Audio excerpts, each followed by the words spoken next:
Je, ulijua kwamba kuna swichi ya kibayolojia, molekuli yenye nguvu kiasi kwamba ina uwezo wa kurudia mwilini mwako faida zile zile za seli kama kutembea hatua 10,000 kila siku, lakini bila kulazimika kusonga hata sentimita moja kutoka kwenye kiti chako?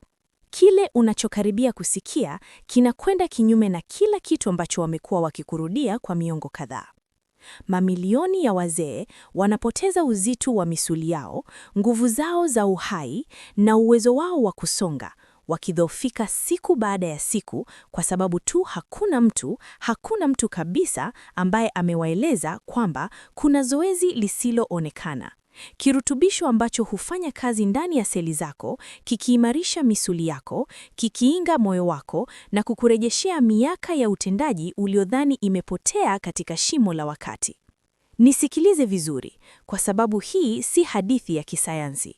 Ikiwa una miaka 60, 70 au 80 na kwako kutembea kumekuwa mateso ya enzi za kale, ikiwa kuinuka kwenye kochi kuna kutoa sauti ya maumivu, au ikiwa miguu yako inatetemeka kwa udhaifu wa jani kavu, ujumbe huu ni mwokozi wako. Jambo la kuhuzunisha zaidi katika kazi yangu ya utabibu ni kuona jinsi wagonjwa mahiri wanavyofika wakiwa na upungufu mkubwa wa kirutubisho hiki wakati misuli yao inayeyuka kimya kimya. Sarcopenia. Huyo ndiye adui. Na mwili wako unazeeka haraka kuliko jenetiki yako inavyoamuru kwa sababu tu unakosa ufunguo mkuu. Fikiria kugundua kwamba wakati wote huo ulioutumia kujihisi mwenye hatia, mwenye kuchanganyikiwa na asiye na faida kwa kutoweza kufanya mazoezi, kulikuwa na suluhisho la kibiokemia linaloweza kufikishwa ambalo lingebadilisha sheria za mchezo. Ungejisikiaje? Mwenye hasira? Mwenye kusalitiwa na mfumo wa afya wa kawaida? Au mwenye faraja kujua ukweli wa kimatibabu hatimaye?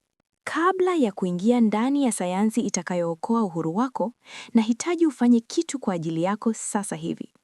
Ikiwa unathamini ukweli wa kimatibabu bila vichujio na unataka kulinda maisha yako ya baadaye, jiunge, subscribe kwenye channel hii na ubonyeze like video hii.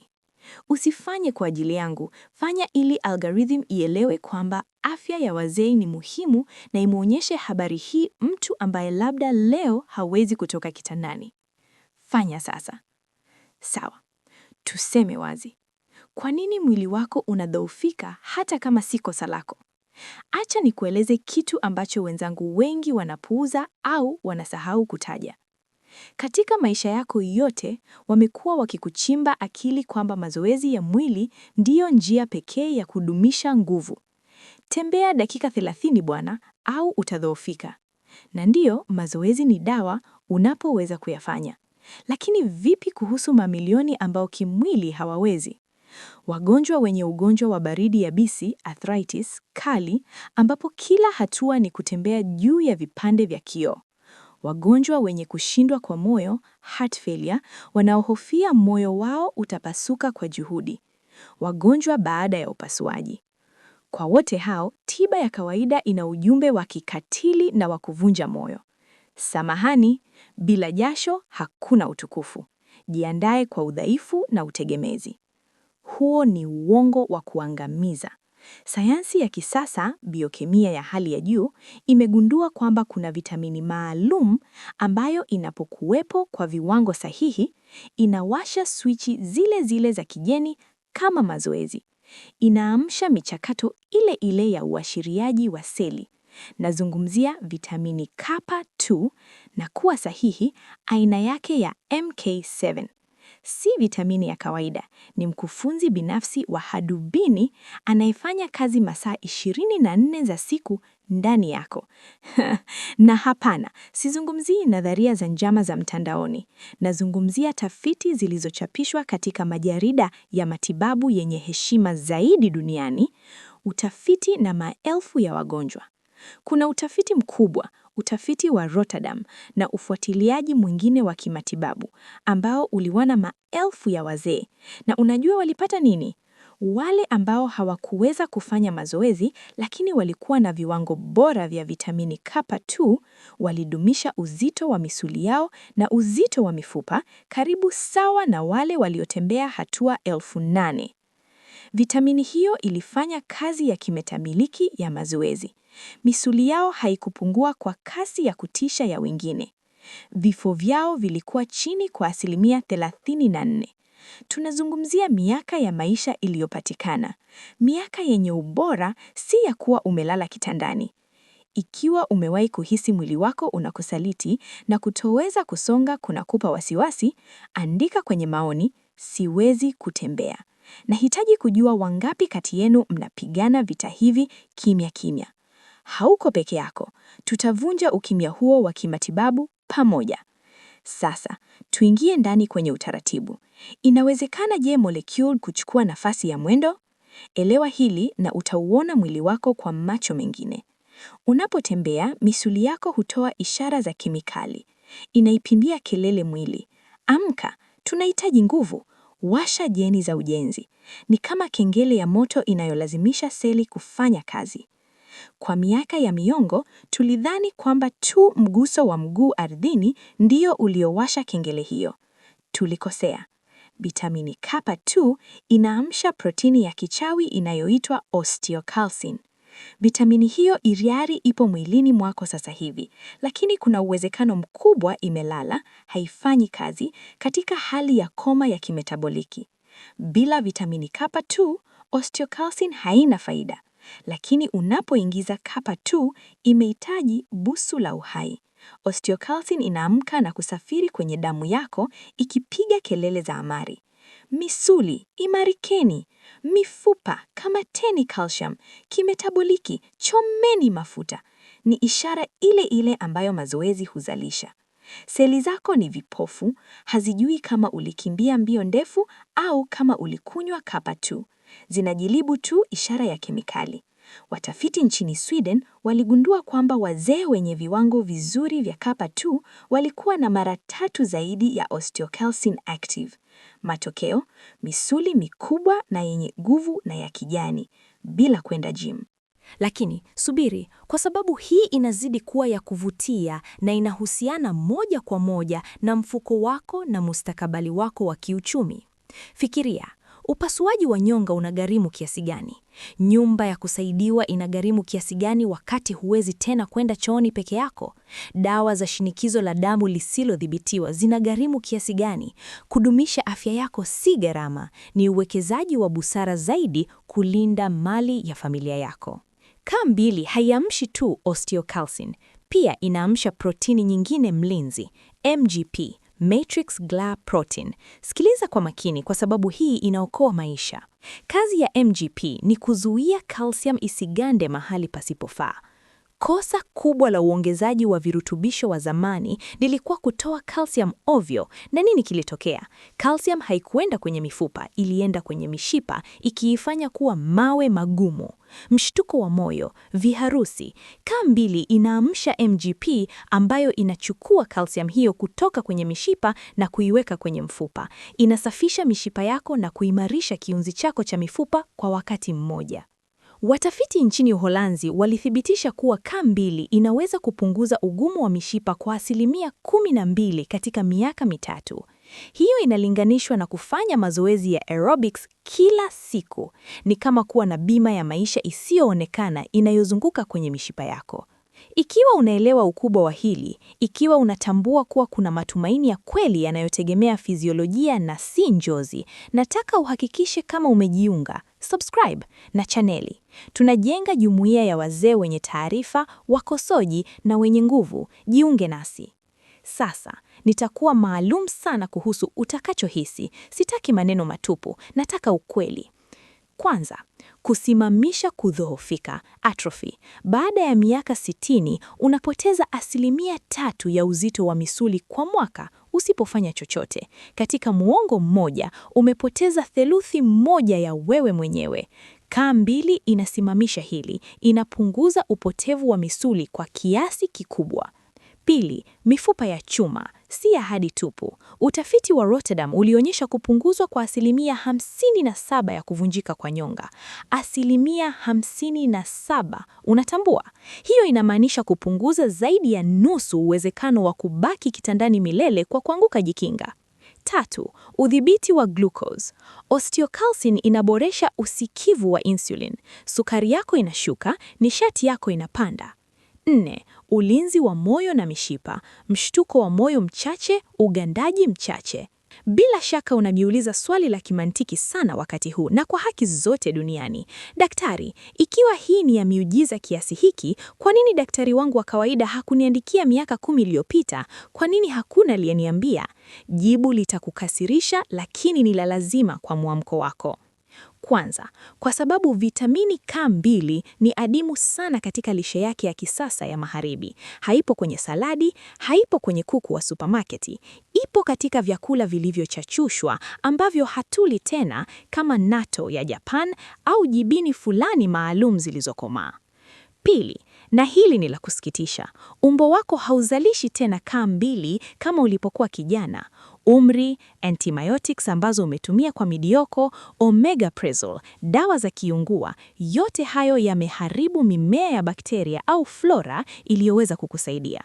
Na tatu, na hili ni la kusikitisha, dawa nyingi unazotumia sasa hivi zinakuiba K2. Statins kwa ajili ya cholesterol famanisi zinaingiliana na metabolism yake. Matokeo ni janga la kichimia. Zaidi ya 70% ya wazee wana upungufu mkubwa wa vitamini K2. Watu 7 katika 10 wanaonisikiliza sasa hivi wana swichi zao za ukarabati zimezimwa. Wanapoteza misuli na kugandisha mishipa yao, si kwa umri, bali kwa upungufu wa lishe usiotambulika.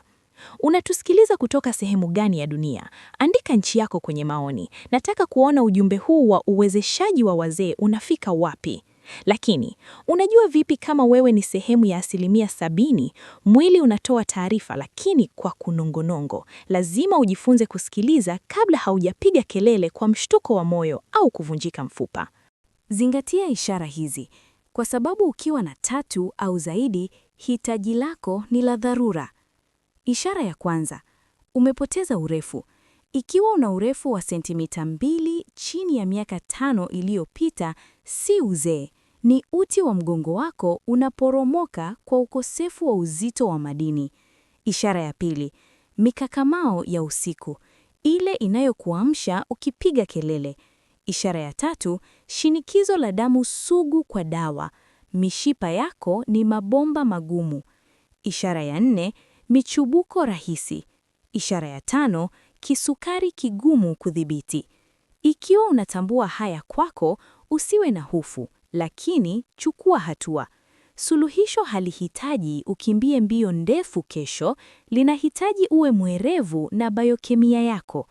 Katika dakika chache zijazo, nitakupa itifaki kamili, dozi na mchanganyiko, kwa sababu kuitumia vibaya ni kutupa pesa jalalani. Tumefika wakati wa ukweli. Ikiwa umekuwa ukizingatia hadi sasa, tayari unajua kwa nini mwili wako unaporomoka na nini kinakosekana. Lakini maarifa bila vitendo ni barua iliyokufa. Sasa nitakukabidhi ramani kamili, itifaki sahihi ya kliniki inayotenganisha wale wanaorejesha uhai wao na wale wanaoendelea kutegemea vidonge vya maumivu. Toa kalamu na karatasi, kwa sababu maelezo hapa ndiyo kila kitu. Kosa katika dozi au mchanganyiko na utakuwa unatupa pesa zako jalalani. Hatua namba 1, aina na dozi sahihi. Usiende duka la dawa na kununua chupa yoyote inayosema vitamin K. Hilo ni kosa la anayeanza. Virutubisho vingi vya bei nafuu vina K1 ambayo ni kwa ajili ya kuganda kwa damu, si kwa mifuka yako, au K2 katika aina yake ya MK4. MK4 ni nzuri, lakini ina nusu maisha au half-life fupi sana kwenye damu yako. Inapotea kwa masaa machache. Ungehitaji kuitumia mara 4 kwa siku ili ifanye kazi. Hakuna mwenye muda wa hilo. Unachohitaji wewe, Kile ambacho tafiti zimethibitisha kurejesha nyuma ugandaji wa mishipa na upotevu wa mifupa kwa wazee ni vitamin K2 katika aina yake ya MK7, menaquinone 7. Toleo hili ni mwanariadha wa mbio ndefu. Inabaki hai katika mkondo wa damu yako hadi masaa 72, ikifanya kazi wakati umelala, wakati unasoma, wakati unapumua.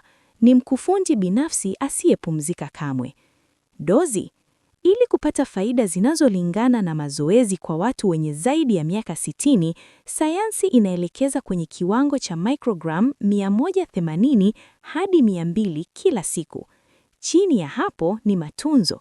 Wewe unahitaji ujenzi mpya. Hatua namba 2: gari la ufyonzaji. Hapa ndipo 90% ya watu wanafeli. Vitamin K2 huyeyuka kwenye mafuta, liposoluble. Hiyo inamaanisha inayeyuka katika mafuta. Ukinywa kidonge chako na glasi ya maji na toast kavu wakati wa kifungue chani, mwili wako utafyonza 10% tu. Ni kama kujaribu kuweka mafuta kwenye gari huku kifuniko kimefunguka. Lazima uitumie kila wakati na mafuta. Huhitaji kula baga yenye mafuta. Parachichi kidogo, kijiko cha mafuta ya mizaituni extra virgin, kiganja cha karanga, mayai au samaki mwenye mafuta. Uwepo wa mafuta ya nyoya huongeza 60% ya ufyonzaji. Fanya kila microgram ihesabike. Mfuko wako na mishipa yako itakushukuru. Hatua namba 3: ushirikiano mtakatifu, synergy. Hii ndiyo siri inayozidisha matokeo kwa kasi. K2 haipaswi kusafiri peke yake. Inahitaji rafiki yake mwenamu, vitamin D3. Fikiria hivi. Vitamin D3 ni msimamizi anayeamuru lekteni calcium zaidi. Inaongeza ufyonzaji wa calcium kutoka kwenye vyakula vyako. Lakini bila K2, hiyo calcium ni kama lori la matope bila dereva. Halijui wapi pa kwenda na linaishia kuzuia barabara, mishipa yako. K2 ni mbunifu anayesema, hapana, yapeleke kwenye mifupa. Pamoja hazishindwiki, tenganishwa zinaweza kuwa hatari. Mchanganyiko bora ninaopendelea ni vitengo vya kimataifa 2000 hadi 5000 vya vitamin D3 pamoja na microgram 180 hadi 200 za K2. Ikiwa unatumia vitamin D pekee, tahadhari, unaweza kuwa unagandisha tishu laini zako bila kujua. Ulijua hilo? Andika synergy kwenye maoni kama umegundua kwa nini virutubisho vyako vya awali labda havikutumika. Nataka kuona wangapi tunajifunza leo. Hatua namba 4: injini iliyofichwa, magnesium. Kuna mchezaji wa tatu katika timu hii. Magnesium inahitajika ili kumeng'enya vitamini D. Bila magnesium ya kutosha, D haiamki na K2 haiwezi kufanya kazi yake kamili. Zaidi ya hayo, magnesium hulegeza misuli na kusaidia kushikilia calcium kwenye mfupa. Ongeza angalau miligramu 400 za magnesium kila siku, lakini tafadhali epuka oxide ya magnesium au magnesium oxide. Ni chaki ya bei nafuu na itakupa tu kuhara. Tafuta citrate au best glycinate au malate ya magnesium. Zinafyonzwa kweli na kufika kwenye tishu za misuli. Hatua namba 5: uvumilivu wa kimkakati. Tunaishi katika ulimwengu wa kuridhika papa hapo, ambapo tunataka kidonge kinachoondoa maumivu kwa dakika 20. Hii haifanyi kazi hivyo. Tunazungumzia kuunda upya biolojia ya seli zako. Lazima uwe na msimamo. Si mbio za kasi, ni uwekezaji wa muda mrefu. Acha niwe maalum sana kuhusu nini kitatokea mwilini mwako utakapoanza itifaki hii, ili ujue nini cha kutarajia na usikate tamaa pamepa. Katika wiki 2 hadi 4 za kwanza, kitu cha kwanza utagundua ni kupungua kwa mikakamao. Mikazo hiyo ya usiku kwenye vigimbi, ndama za miguu, itaanza kutoweka. Utalala vizuri zaidi. Utahisi unapata kutu kidogo asubuhi. Kutoka wiki 8 hadi 12, hapa uchawi unaonekana hutokea. Nguvu yako ya kushika itaboreka. utaweza kufungua chupa zilizokushinda hapo awali. Viwango vyako ya nishati vitakuwa imara zaidi kwa sababu kimetabolism yako ya glucose inaboreka. Ukifanya vipimo, utaona viashiria vyako vya uvimbe vinaanza kushuka. Kutoka miezi 3 hadi 6, ukifanya densitometry ya mifupa au skana ya calcium ya moyo, namba zitaanza kusogea kwa faida yako. Mishipa yako itakuwa mipesi zaidi, ikipunguza mzigo kwenye moyo wako. Uzito wa misuli yako utabaki imara. Utakuwa kijana zaidi kibiolojia. Fikiria ndani ya miezi 6, ukitembea kwa usalama, bila hofu ya kuanguka, ukiwa na akili safi na moyo imara. Hiyo ina thamani gani kwako? Lakini kama daktari anayewajibika, lazima nisimame na nikuambie kuhusu tahadhari muhimu. Si kila kitu ni shwari, na kuna watu wanaopaswa kuwa na tahadhari kali. Tiba si mchezo na usalama wako ni kipaumbele changu kikuu. Tahadhari namba 1, ikiwa unatumia dawa za kuzuia kuganda kwa damu za zama kama Warfarin, Coumadin au Acyclovir au Centrum, nisikilize vizuri. Usitumie vitamini K2 peke yako. Dawa hizi hufanya kazi kwa kuzuia vitamini K ili kupunguza uzito wa damu. Ukitumia K2, unaweza kufuta athari ya dawa na kujiweka katika hatari ya kuganda kwa damu, thrombosis, au kinyume chake, kuvuruga dozi yako.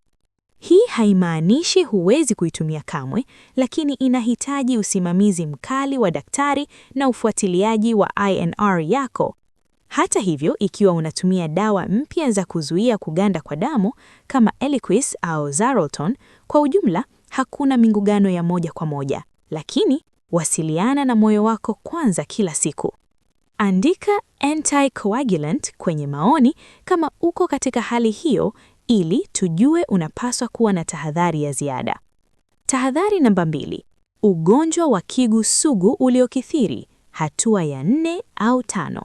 Ikiwa kigo zako hazichuji vizuri, udhibiti wa madini na vitamini hubadilika sana. Unahitaji daktari wa kigu, nephrologist, kurekebisha dozi. Usijitibu. Tahadhari namba 3, upasuaji uliopangwa. Ikiwa utafanyiwa upasuaji hivi karibuni, simamisha K2 wiki 2 kabla, kama tahadhari tu kuepuka mabadiliko yoyote katika kuganda kwa damu wakati wa utaratibu. Kwa wengine, kwa idadi kubwa ya nyinyi mnaosumbuliwa na madhara ya uzee tu, dozi ya mikrogramu 180 hadi 200 ni salama sana. Hakuna sumu inayojulikana kwa sababu mwili huondoa tu ziada isiyohitaji. Ni bima ya maisha ya biolojia yenye hatari ndogo sana na faida kubwa inayowezekana. Tuzungumzie sasa lishe. Najua nilisema ni ngumu kuipata kutoka chakula na ninasisitiza, lakini hiyo haimaanishi usijaribu. Kuongezea kirutubisho na vyakula halisi ndio mkakati wa ushindi. Unapaswa kutafuta nini? Jibini zilizochachushwa na zilizokomaa, Gouda, Brie, Edam. Si jibini la plastiki lililosindikwa kwa ajili ya sandwichi, bali jibini halisi. Viini vya mayai, lakini si yai lolote. Unahitaji mayai ya kuku waliofugwa malishoni, kienyeji.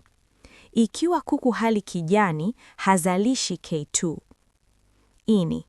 Ndiyo, najua wengi hawapendi, lakini ini la bata au kuku ni chanzo kizuri cha K2. Nato.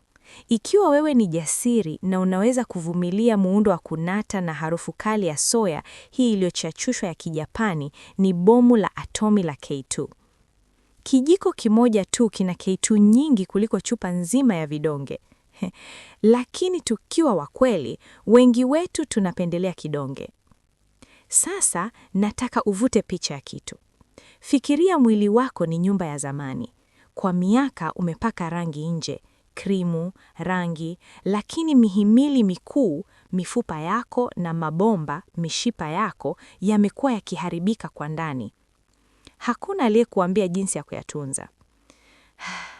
Leo una zana za kuingia ndani ya kuta hizo na kuimarisha muundo. Osteocalcin iliyoamshwa ni mfanyakazi atakayerekebisha mihimili hiyo. protini ya MGP ni fundi bomba atakayesafisha mabomba hayo. Na wewe ndiye mmiliki wa nyumba ambaye amepata mwongozo wa matengenezo uliopotea. Je, uko tayari kuchukua udhibiti au utaacha asili iendelee na mkondo wa uharibifu? Udhaifu si hatma isiyoepukika. Ni chaguo, na leo nakupa chaguo la kuikataa. Ikiwa hii inakufungua macho, ikiwa unahisi cheke hiyo ya utumaini na uelewa, bonyeza kitufe cha subscribe, jiunge ikiwa bado hujafanya hivyo. Jiunge nasi tuliochagua kuzeeka kwa nguvu. Na shiriki hii, tafadhali, ishiriki na ndugu yako, na jirani yako anayetembea kwa shida, na kundi lako la marafiki. Unaweza kuwa unaokoa maisha ya mtu bila kujua. Katika muda mfupi, nitakufichulia kitu kinachofunga duara. Muunganiko ambao wachache wanaofanya kati ya vitamin hii na ubongo wako, kumbukumbu yako na uwezo wako wa kuendelea kuwa na akili timamu miaka inaposonga. Kwa sababu hakuna faida ya kuwa na mwili wenye nguvu ikiwa akili inazimika, sivyo? Jiandae, kwa sababu kinachofuata ni kwamba ubongo wako pia una njaa ya vitamin hii na hakuna aliyekuambia. Ikiwa ulidhani vitamin K2 ilitumika tu ili usivunjike nyonga au moyo wako usisimame, ulikuwa unaona nusu tu ya filamu. Ukweli ni wa kuvutia zaidi na wakati huo huo wa dharura zaidi. Inatokea kwamba ubongo ni mojawapo ya viungo vyenye mkusanyiko mkubwa wa vitamin K2 mwilini mote. Kwa nini? Kwa sababu neuroni zako, seli hizo za thamani zinazohifadhi kumbukumbu za watoto wako, ujana wako, wewe ni nani, zimefunikwa na dutu inaitwa mielini. Na ili kujenga na kukarabati mielini hiyo, ubongo wako unahitaji mafuta maalum yanayoitwa sulfatides. Nadhani, ni nani msimamizi wa ujenzi asiyeweza kukosekana ili kutengeneza sulfatides hizo? Sahihi, vitamin K2. Nimeona wagonjwa wengi mno ambao kadiri mifupa yao inavyodhoofika, akili yao pia inafifia. Na tiba ya kawaida inakwambia ni umri, zoea. Hapana, ni ugandaji, calcification. Fikiria kwa mantiki tupu. Ikiwa mishipa yako ya carotid inaoleta damu kwenye ubongo ni migumu na imejaa calcium, unadhani oksijen kiasi gani inafika kwenye akili yako? Oksijen kidogo inamaanisha kifo cha kimya cha neuroni. Inamaanisha kusahau majina, inamaanisha kuchanganyikiwa, inamaanisha shida ya akili ya mishipa, vascular dementia. Vitamin K2 inafanya kwenye ubongo wako kile inachofanya kwenye moyo wako. Inasafisha mabomba ili damu itirike kwa wingi, ikileta oksijen na uhai. Zaidi ya hapo, inaamsha protini nyingine inaitwa Gas6, ambayo ni muhimu kwa uhai wa neuroni na kuzuia apoptosis, kujiua kwa seli, kukiwa na mkalio wa oksijen. Yaani, kwa kutumia K2, hununui tu bima ya mifupa yako. Unalinda utimamu wako. Unalinda utu wako. Je, unahofia kupoteza kumbukumbu zako na ukali wako wa kiakili kuliko uhamia wako wa fizikali? Kuwa mkweli kwako mwenyewe. Andika akili safi kwenye maoni kama hii ni jambo linalokukosesha usingizi.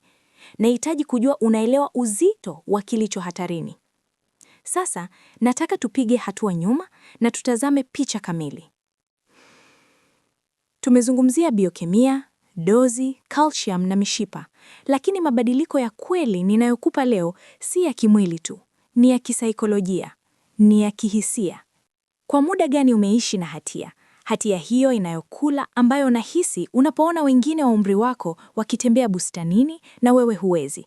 Hatia ya kujihisi mzigo, kuchanganyikiwa kwa kutaka kucheza na wajukuu zako na kulazimika kusema babu hawezi kusimama. Hatia hiyo ni sumu na leo nataka uiteme. Si kwamba wewe ni mvivu, si kwamba huna nguvu ya mapenzi. Ni kwamba mashine zako za seli zilizimika kwa kukosa mafuta. Ni kwamba ulikosa ufunguo wa kuwasha. Vitamin K2 inakupa ruhusa ya kibiolojia kuanza tena. Na hapa ndipo athari ya mpira wa theluji inatokea. Nisikilize vizuri, kwa sababu hili ndilo litakalotokea ikiwa utakuwa na msimamo. Mwanzoni utatumia vitamini na hutahisi chochote cha ajabu. Imani tu katika sayansi. Baada ya wiki kadhaa, maumivu yatapungua. Maumivu yakipungua, utasonga kidogo zaidi. Labda si hatua 10,000, lakini utatembea hadi jikoni bila kugugumia. Ukisonga zaidi, misuli yako itapata kichocheo halisi cha mwendo, ambacho kitaongezwa kwenye kichocheo cha kemikali cha K2. Moyo wako utapiga vizuri zaidi. Ubongo wako utatakata. Na ghafla siku moja, utagundua kuwa umerejesha maisha yako. Si kwa uchawi, bali kwa mmeng'enyo wa mnyororo uliouanzisha kwa uamuzi wa busara. Lakini lazima niwe mkweli kabisa nawe kuhusu gharama ya kutofanya chochote. Tunaishi katika nyakati ngumu za kiuchumi, najua. Na najua utakuwa unawaza, daktari, virutubisho vinagharimu pesa. Ndiyo, vitamin K2 yenye ubora mzuri, MK7, D3 na magnesium zina bei. Lakini umepiga hisabu kiasi gani ugonjwa unagharimu? Unajua nyumba ya kusaidiwa inagharimu kiasi gani kwa mwezi wakati huwezi tena kujihudumia? Unajua ukarabati unagharimu baada ya harusi? Unajua nepi za watu wazima, viti vya magoti, marekebisho bafuni vinagharimu kiasi gani? Udhaifu ni gharama zaidi kuliko kinga. Chupa ya vitamin K2 inagharimu chini ya chakula cha jioni nje. Inagharimu chini ya televisheni ya kebo unayoitazama ukiwa umekaa kwa sababu miguu inakuuma. Swala la vipaumbele. Unawekeza katika rasilimali yako ya thamani zaidi, uhuru wako. Kwa sababu siku unapopoteza uhuru wako, pesa benki huacha kuwa muhimu. Nataka ujipige picha ndani ya mwaka mmoja. Una njia mbili mbele yako leo. Njia alif, unaendelea vivyo hivyo. Unapuuza habari hii, unajishawishi kwamba nimechelewa au kwamba ni ngumu sana. Mishipa yako inaendelea kukusanya calcium siku baada ya siku. Misuli yako inaendelea kupoteza 3% hiyo mwakani. Mgongo wako unapinda zaidi. Hofu ya kuanguka inakupoozesha na kukufungia nyumbani. Unakuwa mtazamaji wa maisha, ukisubiri mwisho. Njia B, unachukua hatua leo, unaanza itifaki. MK7, D3, magnesium na mafuta. Unakuwa na msimamo. Seli zako zinaamka. Osteocalcin inasafisha msimo wako. Unarejesha nguvu ya kuinuka kwenye kiti bila msaada. Unarudi kutembea mtaani. Akili yako inanoga. Unakuwa mhusika mkuu wa hadithi yako. Njia gani utachukua? Si swala la balagha, ni uamuzi wa uhai au kifo cha utendaji. Na nataka kuzungumzia kitu kinachokupita wewe. Urithi wako. Unapojitunza, unapokataa kukubali udhaifu kama kawaida, unakuwa mnara kwa familia yako. Watoto wako wanakuona ukipambana na wanatiwa moyo. Wajukuu zako wanaona kwamba kuzee haimaanishi kunyauka, bali kubadilika. Kwa kuchukua udhibiti wa afya yako na sayansi halisi, unavunja mzunguko wa hofu na ugonjwa katika familia yako. Unawafundisha kwamba mwili wa binadamu ni muajabu na unastahimili ukipewa kinachohitaji. Kumbuka, tahadhari, usiwe mzembe. Ikiwa unatumia warfarin au syndrome, ongea na daktari wako. Ikiwa una uharibifu mkubwa wa figo, tafuta usimamizi. Kwa wengine wote, hatari ni karibu sifuri na faida ni uhai wenyewe. Turejee itifaki mara ya mwisho ili ikae kwenye kumbukumbu yako kama mantra ya afya. Vitamini K2, MK7, mikrogramu 180 hadi 200 kila siku. Vitamini D3, IU 2000 hadi 5000 kuamsha uzalishaji wa protini. Magnesium, miligramu 400 citrate au bisglycinate ili kila kitu kifanye kazi. Mafuta kila mara na chakula, parachichi, mafuta ya mizeituni, yai ili ifyonzwe. Muda angalau miezi 6. Biolojia haifanyi miruko ya quantum, inafanya hatua imara. Kuna jumuiya kubwa huko nje inayokuhitaji uwe imara. Tunahitaji hekima ya wazee, lakini tunahitaji wazee hao wawe na nishati ya kuishiriki. Hekima yako haitufai ikiwa umelala kitandani na umepumbazwa na maumivu. Ulimwengu unahitaji uzoefu wako, sauti yako na uwepo wako. Na vitamini K2 ni zana itakayokuruhusu kuendelea kuwepo. Nimejitolea maisha yangu kusoma hili kwa sababu nakataa kukubali kwamba kuzeeka ni sawa na kuteseka. Kuteseka ni hiari. Kuzorota kwa kasi ni hiari. Sayansi imetupa zawadi, mazoezi kwenye chupa, kiamsha jeni. Ingekuwa uhalifu kutotumia. Sasa nina ombi la mwisho kwako, na ni muhimu zaidi kuliko yote. Usiruhusu video hii iwe video nyingine tu ulioitazama YouTube na kuisahau baada ya dakika 10. Maarifa bila utekelezaji ni burudani tu. Nataka ujitolee kwako mwenyewe, si kwangu. Nataka kuona kwenye maoni tamko la vita dhidi ya udhaifu. Andika, naanza leo. Liandike kwa herufi kubwa, ili ubongo wako urekodi ahadi hiyo, ili maelfu ya watu wasome na wajue hawako peke yao, kwamba kuna jeshi la wapiganaji wa fedha, Silver Warriors, wanaorejesha afya zao. Na ukimjua mtu, rafiki, ndugu, mwenzi, anayezimika, anayekata tamaa, mtumie video hii. Hujui nguvu ulionayo ya kubadilisha maisha kwa bofyo tu la moja. Unaweza kuwa sababu ya mtu huyo kutasabamu tena mwaka ujao. Asante kwa kunipa muda wako, ambao ndio rasilimali ya thamani ulionayo. Mimi ni daktari anayeamini uwezo wako wa kuponya. Tunza mishipa yako, imarisha mifupa yako, na zaidi ya yote, kamwe usiache kutafuta ukweli kuhusu afya yako. Tutaonana kwenye video inayofuata ambapo tutaendelea kufunua siri ambazo tiba ya kawaida wakati mwingine husahau kukuambia. Hadi wakati huo, baki imara, baki ihai, na kumbuka, mwili wako ni muujiza unaosubiri kuamshwa. Baraka na afya tele.